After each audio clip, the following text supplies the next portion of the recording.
Hero updates. Armor health has been reverted to provide a flat damage reduction of 5 per projectile, up to a maximum of 50% damage reduction out of combat. So basically, here's the TLDR. Tank busting heroes are worse. Characters that are designed to shoot armor characters are worse. Characters that do a lot of individual projectiles are worse versus tanks. Tanks that do a lot of damage, individual projectiles versus tanks, are worse. Characters that are victimized by tanks are worse. Like there was a good Christopher stream. By the way, follow Christopher if you guys haven't already. I think he's been doing some nice pro streams. And there was a stream a little while ago where I was in his chat and we did a fun little, I think it was this stream here. Yeah, we did a fun little tier list of how these characters are gonna feel afterwards. Basically, these guys affected by tank busters, these guys are not going to be affected by the changes at all because they don't do pellet damage anyway. Junker Queen definitely does pellet damage, but she just got some significant buffs irrelevant to that, so she gets buffed by that. Characters like Orisa, lots of pellet damage, so he's going to do a lot worse. And these are characters that are also focused on tank trades, right? So, D.Va affected quite bad, a lot worse versus tanks. Now, keep in mind that I agree with this tier list. I think for the most part, I agree with this. I don't think I make any significant changes here, frankly. However, I do want to point out here that this is in a vacuum. We don't know what other meta changes or patch changes are to come here. So this is like a good general baseline to understand of like what tanks will probably do better on paper. But remember, these characters are not going to feel good if like Zen gets Giga buffed, right? That's just not going to work that well. All of a sudden, Zen gets Giga buffed, we might be playing more Wrecking Ball. Get ready to speak Chinese, buddy. You get what I'm saying? So like that's kind of where we're at right now. That's part of the reason why Malga and Orisa are situational, because it depends on the meta and the situation where they're ready to play. So we'll have to wait and see. I have not seen the patch notes here, but yes. Okay, so let's keep going here. Out of combat health regenerated changed to 20 to 10 plus 5%. I mean, this is unbelievable, guys. This is so important, and I think quite good. This is going to be a huge change. So stay tuned. Stay tuned for that. Okay.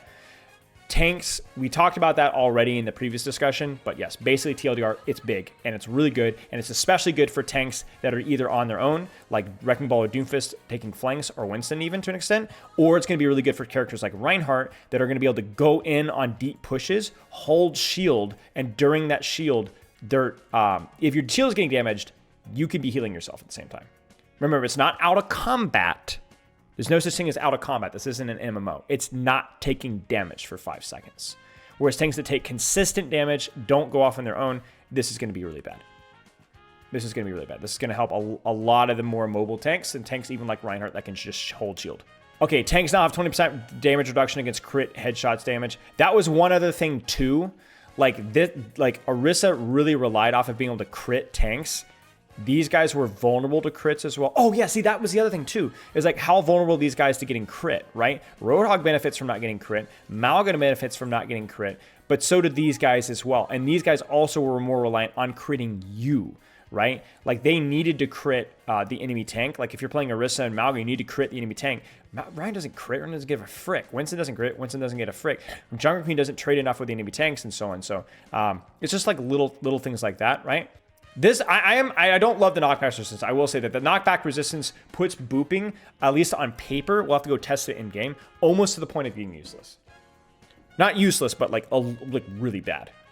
These changes we're already aware of. There's nothing to know here. In fact, this is monstrous. This is a monstrous. 14 to 12 seconds is way closer, way faster. Okay, Sigma Flux no longer requires line. What? Whoa!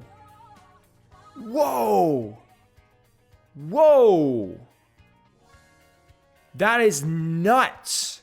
So basically the TLDR is that you have this here, and then you have this here. This is your flux right here, okay? If you are here and there is LOS, it will pull you up. But if you break LOS with this center here, you will loop break LOS. This happens all the time with like Life Weaver stuff. You just have a corner. It's actually way harder. Peep this.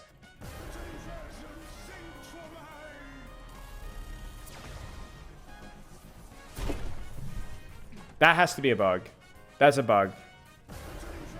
That's a bug. That'll get fixed. Because walls should do this. Here's what it should be.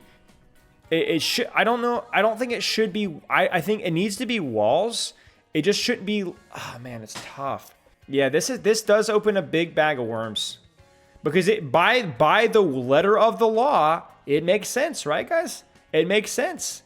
So, you know, I don't know. This is not it. I don't know. This is not it. I understand the problem of Flux being a difficult ultimate to land in Overwatch 2. But if you want Flux, what's the buff? What's the buff that Flux needs? It's really simple. It's really, really simple. Yes, just cast time. That's it. The fact that you press the click and it takes a second and then pulls you gives the enemy team time to react to you pushing, sometimes at the point where you just make the cast time half a second faster or a quarter of a second faster. That's all you need to do. If Flux is struggling in this situation, then just do that. That's all you need to do. It's so simple. This is has to be not a good. This is not a good solution. Not a good solution.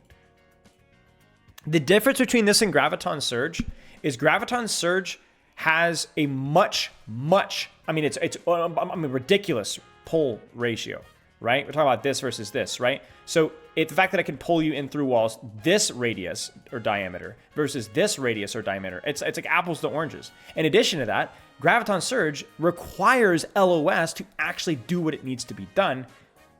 Sigma doesn't. Sigma does the 50 damage and the 50% slam. Now, again, comparing those ultimates is a little bit inherently flawed. I would say Flux is a little bit harder to land because of the cast time, but that's the exact problem. This is just, I don't love this. Impact damage increased from 50 to 60. We've talked about this. I think it's fine. I don't love this. I think this is maybe not ironically, but surprisingly, maybe the biggest buff that ball got, at least at high level play. The lockout duration means that you're going to have a lot easier combos. Damage increase from 130 to 165. The boop distance as well is also major. I mean, these are big buffs. These are big buffs, especially in combination with the fact that Wrecking Ball is going to have out of combat healing, is going to be harder to boop, and everything else. Now, I will say Ball doesn't really benefit that much from the headshot change. So that is one thing. But yeah, I mean, this is crazy. Long time. Okay, Zarya Graviton Surge, radius increased from 6 to 7 meters, duration increased. I don't know if I do both. But the radius getting increased is okay. I'm okay with a radius increase. I just don't know if I'd increase the duration. It's a good quality of life change. It is so easy to avoid right now. With either mobility or just maintaining range, and that's something that, so I'm okay with this change. Like Zarya is like a really pretty difficult tank, and I'm not a big fan of Zarya, but she is a fairly difficult melee tank, and Graviton Surge takes a long time to build, and then it just gets countered by like everything. So this is a quality of life change. Now you might say, well, yeah, but Grav gets countered by abilities. This doesn't help with that. That is true. But this does at least increase the potential potency and removes it makes counterplay not quite so easy. I'm okay with this. This is okay. This is all right. Okay. Impact damage increased from 40 to 45.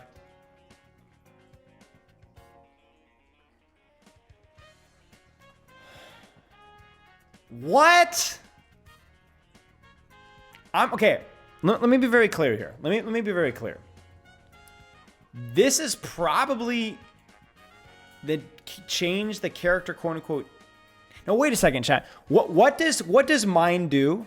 What does mine do? What is the little mine? How much damage does it do? 120?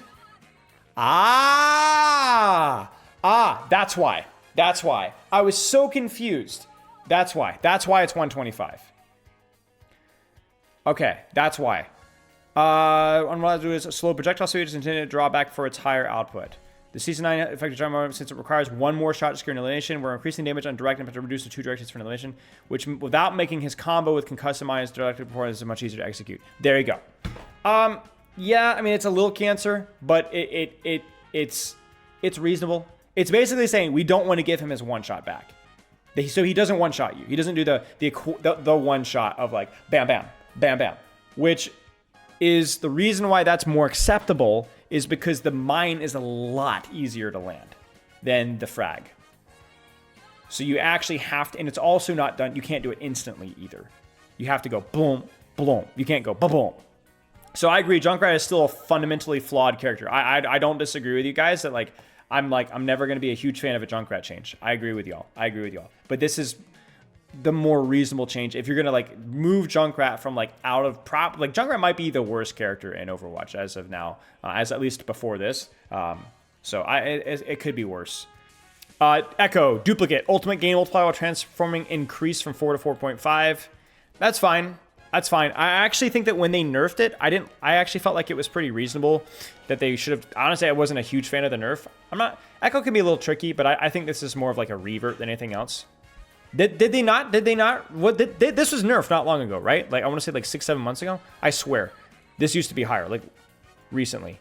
Yeah, okay. Thank you guys. Yeah, that makes total sense to me. Okay, dragonstrike speed buff. Oh, this is a good change, guys. This is a good change. Wow. Okay, actually, you know what, guys? We're 3 for 3 in the DPS in terms of I like this change. This is exactly what it needs. This is good. The Dragonstrike speed increased from 12 to 15. I think it would have been really easy to buff its damage to compensate for Season 9 health pools, but it wouldn't have really addressed the issue with Dragonstrike, which it does do a lot of damage. It just doesn't get there fast enough, right? So, isn't it a nerf? Well, it does mean that the duration is not going to last as long. You are right. But the problem was not this. It was the fact that it gave you too long of a time to react. Kind of like the Zarya life change. Now, you do make a good point there that it is zone an area for a little bit less time, but there's a much higher chance of actually securing kills out of it. That's how it could be a nerf. But yes. Now the question is it going to tick faster because it's moving through you? It might. It might have also increased its damage by a little bit. Let's see here. So increasing the speed to help its position as less of a zoning tool and more likely to deal some damage. The question is it? Yeah, actually that's a great question. I don't know how Dragonstrike works.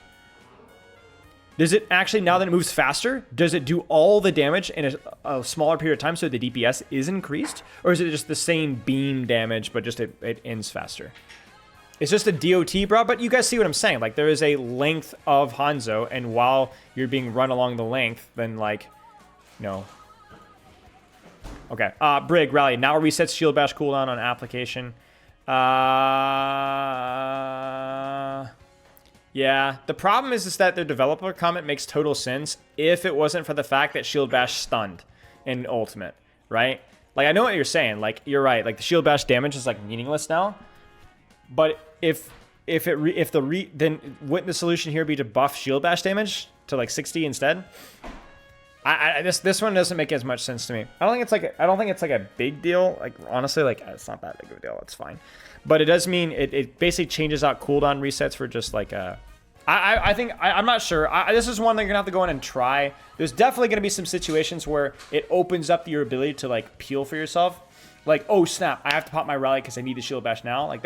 That does introduce some more nuanced stuff, but yeah, it does feel free. I'm not sure. I would say probably not great. I would prefer 10 damage on rally or bash instead. Yeah, I don't know. It's not the end of the world. But it is. We'll have to wait and see it. This is one of those things where I don't really have any very clear thoughts, so I'm not going to sit here and be yo, this change sucks, and angry man yells at the clouds. But yeah. Yeah, that's true. It does have some implications about the ability to stun out of ultimates, for sure. But yeah, no, I agree that the buff is situationally massive, but I have to reserve judgment on how awful it is to play versus. Again, I want to emphasize something that we talked about last time we had patch notes here. This is a psychology patch. It's obviously not just psychology. In fact, I wouldn't even say that it's mostly psychology. But people read this, people are not going to want to pick Bastion. People are not going to want to pick Reaper anymore. Even if they're not, I think, what was it? Somebody ran the notes, I think, a few weeks ago. I saw a post on it. I liked it. And it was something with this change, Winston takes I want to say 0.3, 0.4 seconds longer to die versus a Bastion. I mean, it's less than half of a second. But obviously, we'll take what we can get. And more importantly, You're thinking about that. You're thinking about it, right? So how much of that are people going to go, oh, he's dead? You know? We talked about this last time. Is a DPS passive getting buffed mean that Malga Roadhog's dead? Not really. But perhaps it's the psychology there. I don't know. I'm hoping that these kind of changes are more about discouraging crappy play indirectly, just because people think that that counterplay is worse than it is. Yeah, I don't know, guys. I don't know. I think these tank changes could be pretty massive. I think that, like, I would say that a lot of them are positive. I think that some of them might be a little bit too much. Demotion protection modifier has been moved from below the rank progress bar into the bar itself to improve visibility when a player's in demotion protection state. So basically, you guys know how, like, the bar says, oh, you hit the bottom of Diamond 5, you're about to drop into Plat, you're about to freaking, like, tell your mother that you hate her and quit your job and weep and divorce your wife because you're about to drop into Plat? No, we got you, bro. We're going to keep you in Diamond 5. We're going to grasp you by your buttocks and hold you up with our arms trembling and keep you in Diamond so you don't mentally boom. You know what I'm saying? That's what it's for. So now it's more visible. When demotion protection occurs, you will not be told when your progress is below that skill division's range. If you lose the demotion match, the skill rank adjustment will show only the adjustment from that match instead of the net total of that match and the adjustment of the previous match. Okay, so when demotion protection occurs, so we've stopped you from dropping lower. You will not be told when your progress is below that skill division's range. So you will not see the thing go below that, right? You won't see it. If you do lose your demotion match, so if you lose the next match after we've held your butt cheeks, the skill rank adjustment will show only the adjustment from that match instead of that total from the match adjustment. So if I'm reading this correctly, guys, this is what it is. This is your bar, okay?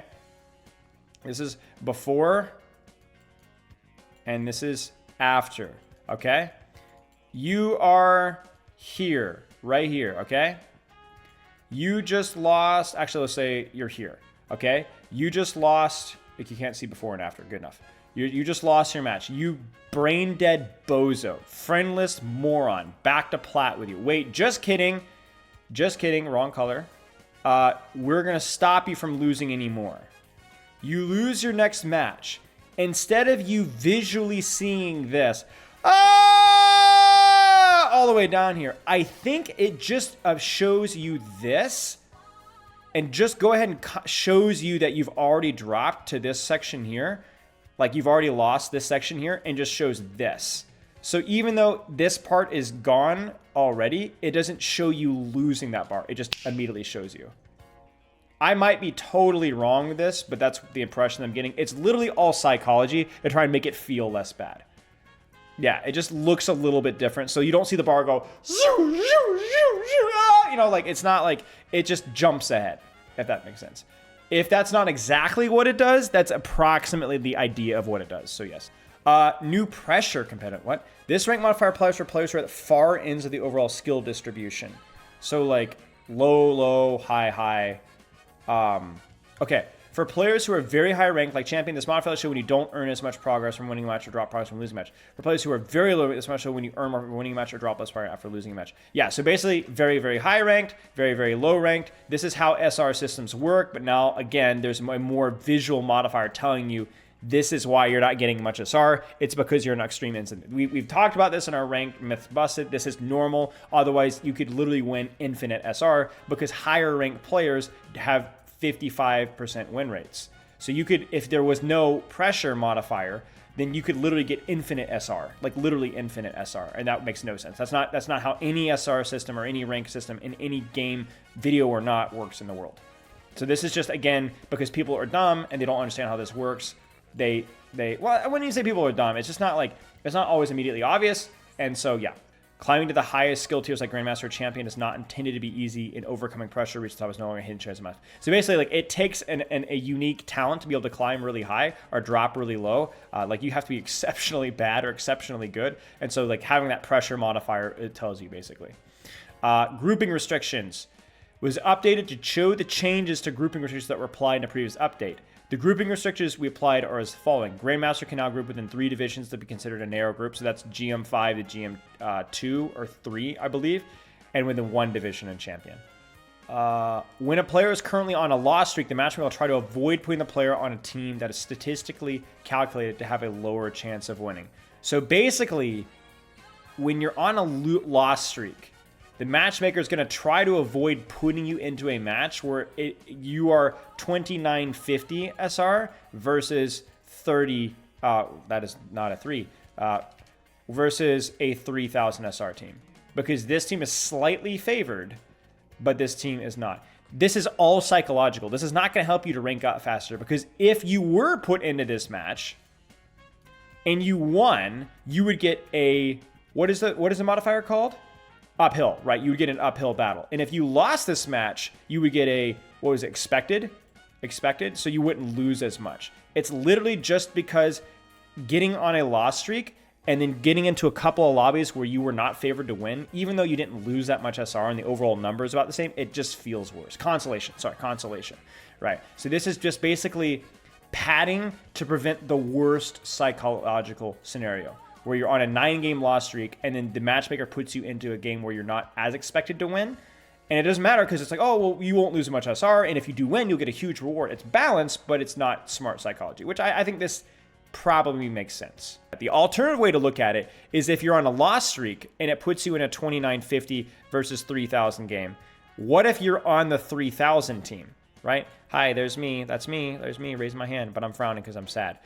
If you lose that game, you get a negative modifier. So that is a risk. It will help prevent loss streaks from spiraling out of control, but it might make a few scenarios really bad. Like, oh wait, and I actually had this discussion. Here's my suggestion to Gavin, and he said that they probably weren't able to do that at this point in time because it is pretty advanced. But I actually talked with Gavin, and I said, what if could you guys factor in a way to calculate loss streaks over a period of time? Because a person that's tilt queuing versus somebody that's lost like 2 games, didn't play, and then played 2 games and lost those 2 games the next day, they're probably less psychologically brain damaged than the person that's queued 4 games back to back to back and lost all of them in a row. So they're more likely to be worse player than this player. This player is likely to be a higher ranked player. You get what I'm saying? So I was thinking that, like, if you lose 4 games within an hour and a half time frame, you lose more SR or something along those lines, so that you don't keep losing. Like, here's the problem, chat. There's this unsolvable problem where if you're on a loss streak, it's actually in your best psychological interests for you to lose a lot of SR. Think about it. Why? It's in your best interests when you're losing a lot of games to lose a lot of SR. The thing is that at some point you have to get to a point where the game is so easy that you win anyway. It stops you. It stops you from plummeting, like getting angrier, because it puts you into an easier game. And you end on a win or whatever. Right, exactly. So it's in your best. The problem is that what makes people mad on those loss streaks is losing the SR. You get what I'm saying? So like, let's say that you lost, like, gained 1% and 2% with each win or loss. Well, if you played really badly, you could lose a lot of games and still be put in approximately the same skill tier of the game. But the question is how fast do we want to move people up and down? Because moving people up and down very aggressively can make people feel really bad. But yeah, so it's tricky. And he said, basically, long story short, they don't really have a way of doing that right now, of like calculating loss streaks within a period of time. But yeah.